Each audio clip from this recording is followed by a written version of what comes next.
జై Srikrishna students, welcome back to our channel physics shooter 2363. ఈరోజు మనం పాలసీ 2024 ప్రిపరేషన్లో భాగంగా 2021 ఫిజిక్స్ పేపర్ని బిట్స్ ఎక్స్ప్లెయిన్ చేస్తాను. మనకి ఫిజిక్స్ బిట్స్ క్వశ్చన్ నెంబర్ 61 నుంచి 90 వరకు ఉంటాయి. అలాగే నిన్న నేను పెట్టిన వీడియోలో ఒక చిన్న మిస్టేక్ వచ్చింది. ఆ మిస్టేక్ని నేను రెక్టిఫై చేసి ఈ వీడియో చివరిలో చెప్పడం జరిగింది. ఆ వీడియో కూడా చూడండి. వీడియో చివరి వరకు చూడండి. Thank you. Normal to A curved surface at a point, join that point and dash. ఇక్కడ కర్వ్డ్ సర్ఫేస్ కి నార్మల్ అంటే ఎక్కడి నుంచి ఉందన్నమాట, సెంటర్ కర్వేచర్ నుంచి కర్వ్డ్ సర్ఫేస్ మీద గీసిన ప్రతి లైన్ కూడా ఒక నార్మలే అవుతుంది. So option 3 is the right answer. Question number 62. When a set of parallel rays of light inclined at 15 degrees to the principal axis are incident on a convex lens, they. ఇక్కడ parallel rays principal axis నుంచి 15 degrees angle తో ఇలా చూడండి, ఇలా ఉంటుంది అనమాట convex lens. ఇది principal axis. ఈ ప్యారలల్ గా ఇలా కొంత యాంగిల్ తో ఇలా ప్యారలల్ గా పడితే ఇవన్నీ కూడా ఫోకల్ ప్లేన్ మీద, ఇదంతా ఒక ఫోకల్ ప్లేన్ అనుకుంటే, అంటే ఫోకస్ కి పర్పెండిక్యులర్ గా ఫోకస్ ద్వారా పోయే రేని ఫోకల్ ప్లేన్ మీద ఏదైనా ఒక పాయింట్ దగ్గర కన్వర్జ్ అవుతాయి. ఇవన్నీ ఒక పాయింట్ దగ్గర ఫోకల్ ప్లేన్ మీద ఒక పాయింట్ దగ్గర కన్వర్జ్ అవుతాయి. So converge to a point on focal plane. Option 3 is the right answer. Question number 63. Focal plane of a spherical mirror is. ఇప్పుడే మనం చెప్పుకున్నాం plane perpendicular to the principal axis at focus. Option 2 is the right answer. ఇక్కడ చూడండి, ఈ మూడో option లో మిమ్మల్ని confuse చేయడానికి ఇక్కడ ఒక చిన్న విషయం చూడండి. సెంటర్ ఆఫ్ కర్వేచర్ ద్వారా ప్లేన్ అని చెప్పి ఇది తప్పు. ఫోకస్ ద్వారా వెళ్ళాలి, అలాగే ప్రిన్సిపల్ యాక్సిస్ కి పర్పెండిక్యులర్ గా ఉండాలి. దాన్ని మనం ఫోకల్ ప్లేన్ అంటాం. Option 2 is the right answer. Number 64. Dentist uses this mirror to examine the teeth of patients. Patients యొక్క టీత్ ని ఎగ్జామిన్ చేసే మిర్రర్ ఏదన్నమాట, concave mirror. Option 1 is the right answer. Question number 65. If object and image lie on the same side of a mirror, the mirror is. Object mirror ఒకే side ఉండే mirror, ఒకే side ఉంటే అది a mirror అనమాట, concave mirror. Concave mirror లో అన్ని situations లోనూ మనకి రియల్ ఇమేజ్ ఫామ్ అవుతుంది. రియల్ ఇమేజ్ అనేది ఆబ్జెక్ట్స్ ఎటువైపు ఉందో అటువైపే ఫామ్ అవుతుంది. కాబట్టి ఇక్కడ కాన్కేవ్ మిర్రర్ లో విషయంలో so option 1 is the right answer. Question number 66. When distance between object and screen is more than 4 times the focal length, in how many portions of the convex lens image is sharp. ఇక్కడ ఈ distance object కి screen కి మధ్య ఉండే distance more than 4 times. అంటే ఇక్కడ మనం situation చూస్తే ఇది కాన్వెక్స్ లెన్స్, అలాగే ఇక్కడ మనం ఇది ప్రిన్సిపల్ యాక్సిస్ రఫ్ గా గీస్తున్నాను, అలాగే ఇది F2, 2F2, F1, 2F1. ఇక్కడ స్క్రీన్ అనుకుంటే ఇది ఒక స్క్రీన్, జస్ట్ ఇది ఒక screen. 4 times, more than 4 times. ఇక్కడ నుంచి ఇక్కడికి ఫోకల్ లెంత్ అనుకుంటే 1, 2, 3, 4, 4 రెట్ల కన్నా ఎక్కువ అంటే ఆబ్జెక్ట్ ని కూడా మనం ఇక్కడ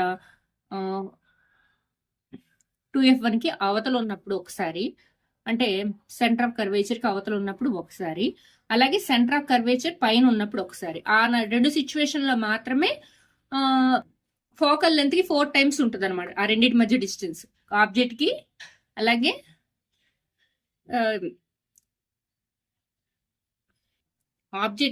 స్క్రీన్ కి, ఆబ్జెక్ట్ కి స్క్రీన్ కి మధ్య డిస్టెన్స్ మోర్ దాన్ 4 times ఉండే సిచ్యువేషన్స్ ఏదన్నమాట, బియాండ్ 2F1 అలాగే on the 2F1.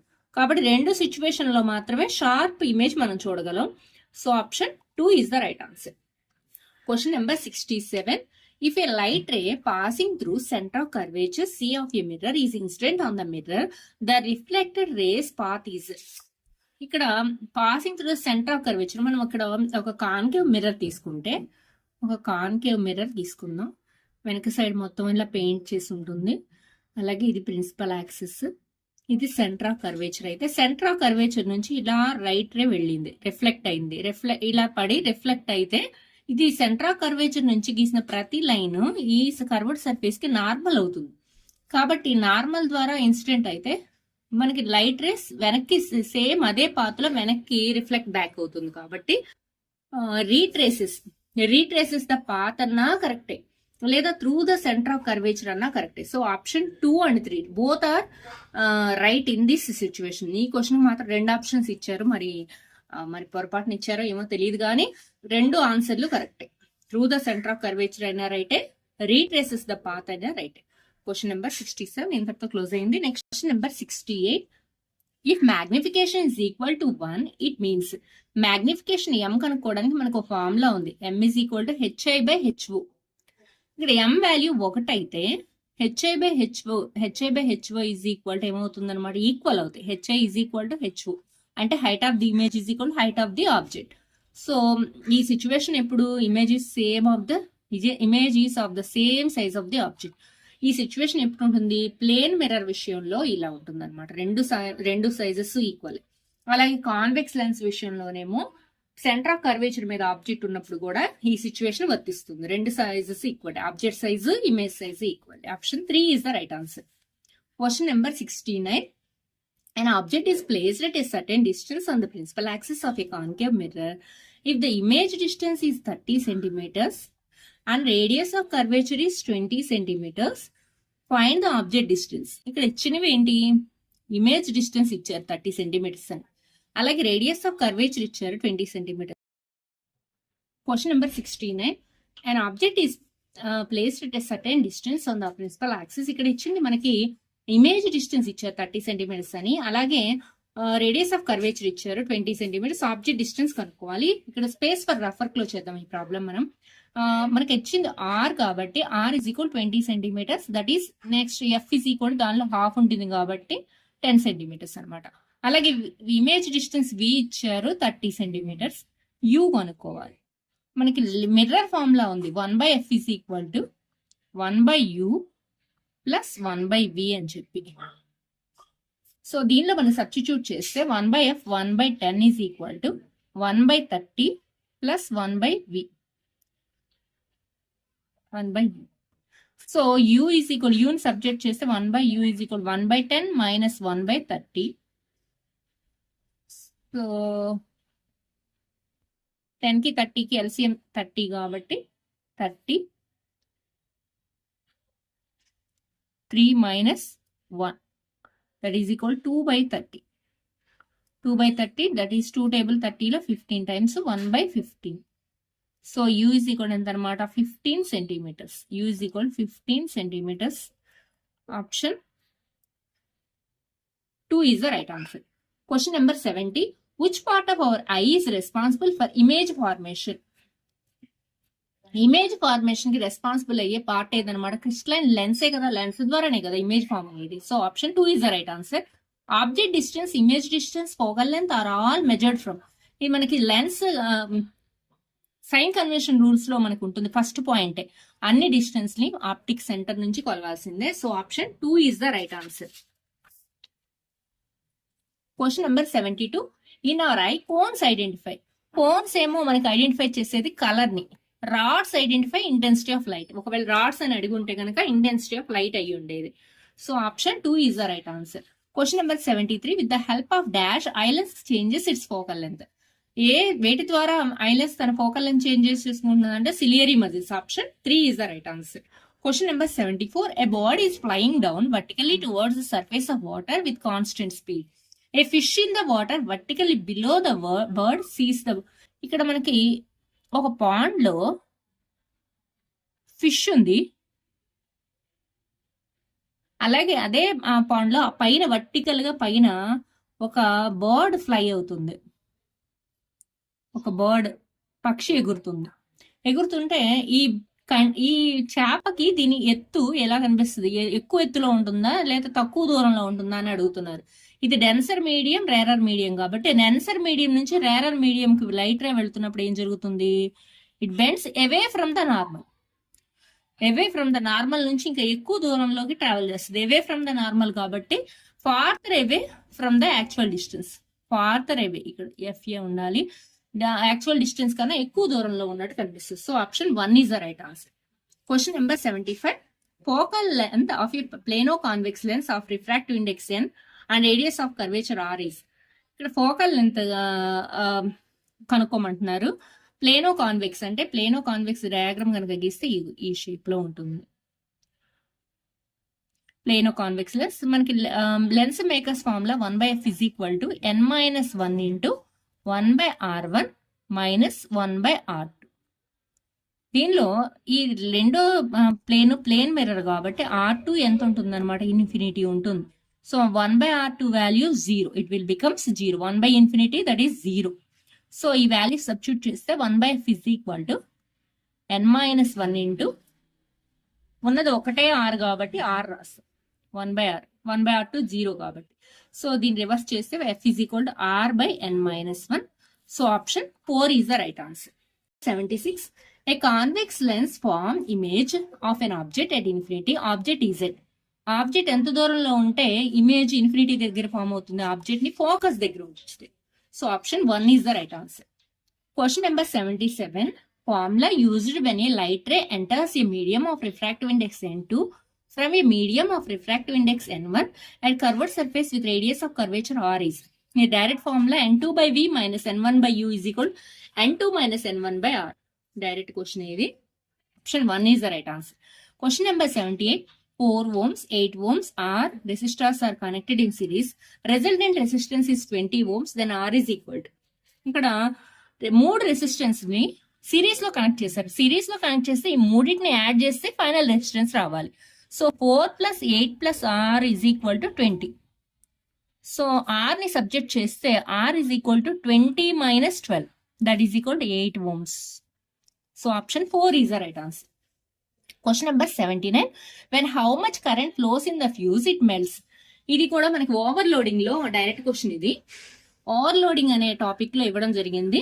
House hold circuit కి 20 ఆంపియర్స్ మించి కనుక కరెంట్ కనుక పాస్ అయితే, 20 ఆంపియర్స్ మించి కరెంట్ పాస్ అయితే it leads to overloading and fuse wire melt అయిపోతుందండి. So option 3 is the right answer.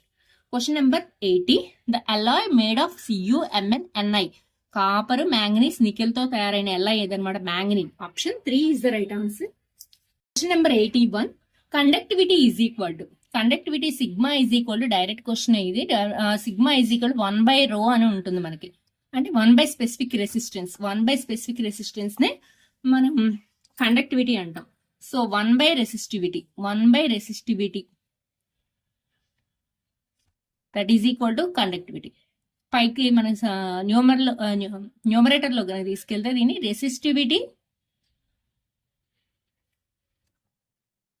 Resistivity to the power of -1. So option 4 is the right answer. Question number 82. Least distance of distant vision is. ఇక్కడ చాలా direct question లాగా కనిపిస్తున్న చిన్న మెలిక ఉంది దీంట్లో. మిమ్మల్ని confuse చేయడానికి అన్ని 25 ఇచ్చారు చూడండి స్టూడెంట్స్. ఇక్కడ అన్ని 25 ఇచ్చారు కానీ యూనిట్స్ మార్చారు.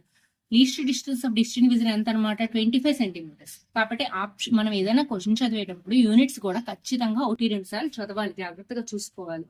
Least distance of distant vision 25 centimetres అనమాట. సరిగ్గా చూసుకోకుండా 25 అని ఫస్ట్ ఆప్షన్ కొట్టారనుకో, అది రాంగ్ అయ్యి ఉండేది. Question number 83. The resistance of human body varies between. దీని యొక్క హ్యూమన్ బాడీ యొక్క రెసిస్టెన్స్ దేని నుంచి దేనికి మారుతుంది అంటే 100 ohms నుంచి 5 lakh ohms. మనకి ఎలక్ట్రిక్ షాక్ అనే టాపిక్ లో ఈ విషయాన్ని చక్కగా ఇస్తారు. మన బాడీలోని డిఫరెంట్ ఆర్గాన్స్ కి డిఫరెంట్ రెసిస్టెన్స్ ఉంటుంది. ముఖ్యంగా డ్రై స్కిన్ యొక్క రెసిస్టెన్స్ 5 lakh ohm వరకు ఉంటుంది, dry skin. Question number 84. Focal length of a lens is 25 centimetres. It's power is 1/f is equal to p is equal 1/f లేదా 100/f. f value కనుక centimetres లో ఉంటే 100/f. So 100/25 that is equal 4 diopters. So option 3 is the right answer. Question number 85. When a person is suffering from both myopia and hypermetropia, which should be used? Myopia, hypermetropia రెండు defects కలిపి ఉన్నదాన్నే మనం presbyopia అంటాం. Aged person కి వస్తుంది ఇది presbyopia. Presbyopia ఉన్న వ్యక్తికి use చేస్తున్న లెన్స్ ఇది bifocal lens. Option 3 is the right answer. Question number 86. The current in a conductor is directly proportional to the potential difference between its ends. This is called. ఇక్కడ లా ఇచ్చారు. Current in a conductor I is directly proportional to the potential difference V. I proportional to V or V proportional to I, ఏదైనా ఒకటే. ఇది మనకి current లో first law, electricity lesson లో, electric current lesson లో first law, that is ohm's law. దీనికి condition కూడా ఉంది, at constant temperature only constant temperature దగ్గర మాత్రమే ఈ లా అనేది ఒబే అవుతుంది అనమాట. Question number 87. when a copper wire is connected to a battery, the electric field in the wire is, battery ద్వారా కరెంట్, కాపర్ వైర్ ద్వారా కరెంట్ వెళ్తే ఏమవుతుంది, the magnetic electric field is uniform in the wire. Option 4 is the right answer. 88. Units for specific resistance. Specific resistance rho is equal to formula ఏంటనమాట మనకి, R into A by L. R కి units ohms, A metre square, length కి metre.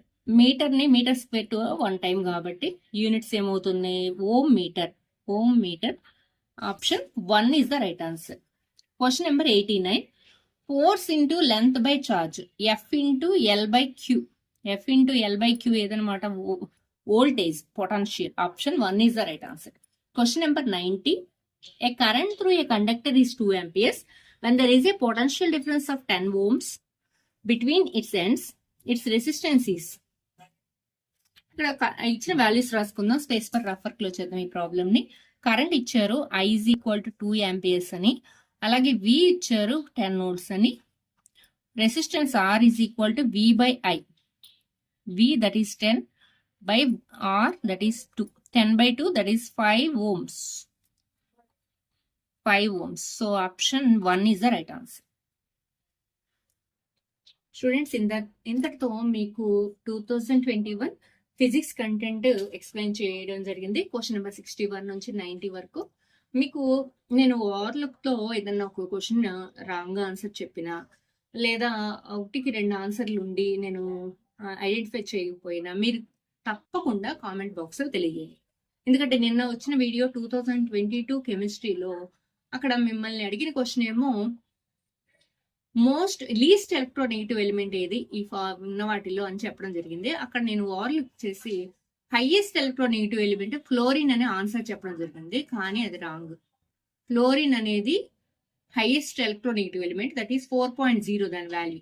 కానీ ఇచ్చిన options 4 least electronegative element ఏదనమాట, లిథియంకి అన్నిటికంటే least electronegativity ఉంటుంది. కానీ ఒక స్టూడెంట్, ఒక మన సబ్స్క్రైబరే ఉన్న వాటిలో కార్బన్ కదా అని చెప్పి మనకి ఆన్సర్ కార్బన్ అని చెప్పి ఇవ్వడం జరిగింది. నాకు చాలా హ్యాపీ అనిపించింది. ఆ వీడియో మొత్తం చూస్తేనే కదా, వీడియో మొత్తం చూసిన మీ స్టూడెంటే అది ఐడెంటిఫై చేయగలుగుతారు. కాబట్టి వీడియో మొత్తం చూడండి, మోడల్ పేపర్స్ బాగా ప్రిపేర్ అవ్వండి. మీకు ఏదైనా డౌట్ వచ్చి ఇంకా ఏమన్నా కావాలంటే, నా అసిస్టెన్స్ కావాలంటే, మీకు ఎటువంటి వీడియోస్ కావాలో ఖచ్చితంగా కామెంట్ బాక్స్ లో తెలియజేయండి. అలాగే తప్పకుండా లైక్ చేసి సబ్స్క్రైబ్ చేసుకోండి. మీ ఫ్రెండ్స్ కి అలాగే మీ రిలేటివ్స్ కి వీడియోని షేర్ చేయండి. Thank you. All the best.